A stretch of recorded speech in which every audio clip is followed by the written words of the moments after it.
আসসালামু আলাইকুম সুপ্রিয় শিক্ষার্থী। এখন আমরা আজকে বোর্ডে ভেক্টর অধ্যায়ের একটা গুরুত্বপূর্ণ প্রশ্ন দেখব, যে প্রশ্নটি আমাদের বোর্ড পরীক্ষা এবং অ্যাডমিশনের জন্য খুব গুরুত্বপূর্ণ।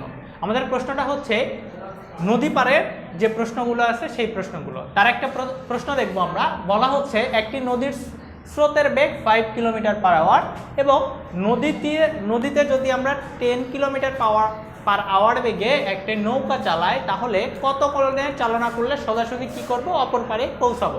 এ ধরনের প্রশ্নে আমরা আগে বড় করে করার চেষ্টা করি, এরপরে আমি তোমাদেরকে শর্টকাট দেখাবো। তো প্রথম আমাদের যে কাজটা, আমরা যদি মনে করি এইটা আমাদের একটা নদী, তো নদীর এ বিন্দু থেকে আমাকে সোজা অপর পারে বি বিন্দুতে পৌঁছাতে হবে। আমরা ধরে নিলাম আমাদের স্রোত তো নদীর এই বরাবর প্রবাহিত হচ্ছে, তো আমরা ধরে নিলাম যে নদীর স্রোতের যে বেগ সেটাকে ইউ দ্বারা প্রকাশ করলাম। ইউ সমান কত? 5 কিলোমিটার/আওয়ার। এখন আমরা যদি দেখি যে নদীতে স্রোত থাকে, আমরা সেখানে সোজাসুজি যদি পার হইতে চাই, তাহলে অবশ্যই আমাদের নির্দিষ্ট একটা কোণে চালনা শুরু করতে হবে। আমরা ধরে নিলাম যে আমরা নৌকাটাকে এই বরাবর চালনা করব, তাহলে নৌকার বেগ ধরে নিলাম ভি সমান হচ্ছে 10 কিলোমিটার/আওয়ার। এখন আমাদের দেখো, আমরা এ বিন্দু থেকে বি বিন্দুতে পৌঁছাবো, তাহলে আমরা যে বিষয়টা দেখব, আমাদের দেখো কত কোণ করছে? থিটা কোণ। আমাদের যেহেতু লব্ধির সাথে, লব্ধি কি? এবি। এখন এই লব্ধি এবিটা থিটা সমান কত করছে? 90 ডিগ্রি। খেয়াল করে দেখো, আমাদের এই যে ভি এর সাথে যে কোণটা আলফা, এই আলফাটাই নির্ণয় করতে বলছে যে আমরা কত কোণে যাত্রা শুরু করলে আমাদের কি হবে, আমরা সোজাসুজি কোথায়? অপর পারে পৌঁছাতে পারবো। তো এটাকে যদি আমরা গ নাম্বার প্রশ্নের জন্য করি, তাহলে আমরা কিভাবে করব? যে আমরা জানি tan θ equal v sine alpha divided u plus v cos alpha. তো এখন আমরা কি করব? আমরা যদি ভ্যালুগুলো বসায় দিই, তাহলে দেখতে পারবো tan 90 ডিগ্রি ইকুয়াল ভি এর value 10 sine alpha divided 5 plus 10 cos alpha. এখান থেকে আমরা যে বিষয়টা জানবো, tan 90 ডিগ্রির মান হচ্ছে অসংজ্ঞায়িত। অসংজ্ঞায়িতকে আমরা 1/0 লিখতে পারি, কারণ সামথিং ডিভাইডেড 0 ইকুয়ালি কি? অসংজ্ঞায়িত। এখানে লিখতে পারবো tan sine alpha divided 5 plus 10 cos alpha. আমরা যদি আর গুণ করি, এটা 0 হয়ে যাবে, তাহলে থাকবে 5 প্লাস 10 কজ আলফা ইকুয়াল 0। তাহলে এখন যে কাজটা করতে পারবো, আমরা লিখতে পারবো 10 কজ আলফা ইকুয়াল -5।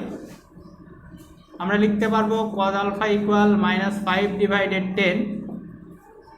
আমরা আলফা ইকুয়াল লিখতে পারবো কজ ইনভার্স -হাফ। আমরা জানি কজ ইনভার্স -হাফ এর ভ্যালু হচ্ছে 120, অর্থাৎ 120 ডিগ্রি। সুতরাং আমরা যদি এখানে 120 ডিগ্রি করে নৌকাটিকে চালনা করি, তাহলে সোজাসুজি কি করতে পারবো? অপর পারে পৌঁছাতে পারবো। এখন আমরা যদি এটা শর্টকাট দেখি, আমরা এ ধরনের প্রশ্নের জন্য আমরা শর্টকাট যে টেকনিকটা ব্যবহার করব, সেটা কিভাবে করব?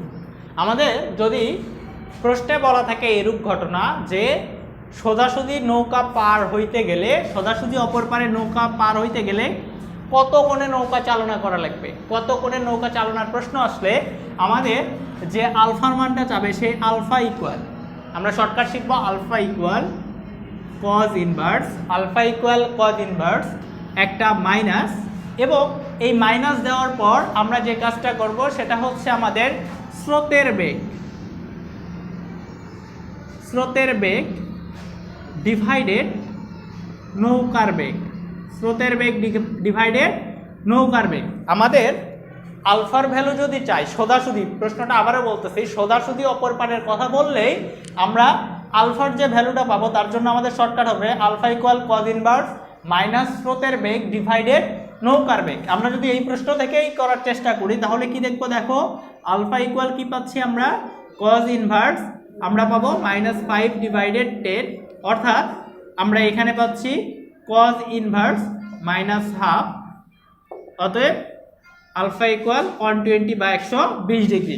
অর্থাৎ আমরা এই শর্টকাটকে অ্যাডমিশন এবং এমসিকিউর জন্য ব্যবহার করতে পারবো, আর আমাদের সৃজনশীলের জন্য আমাদেরকে এইভাবে ম্যাথটার সমাধান করতে হবে। ধন্যবাদ।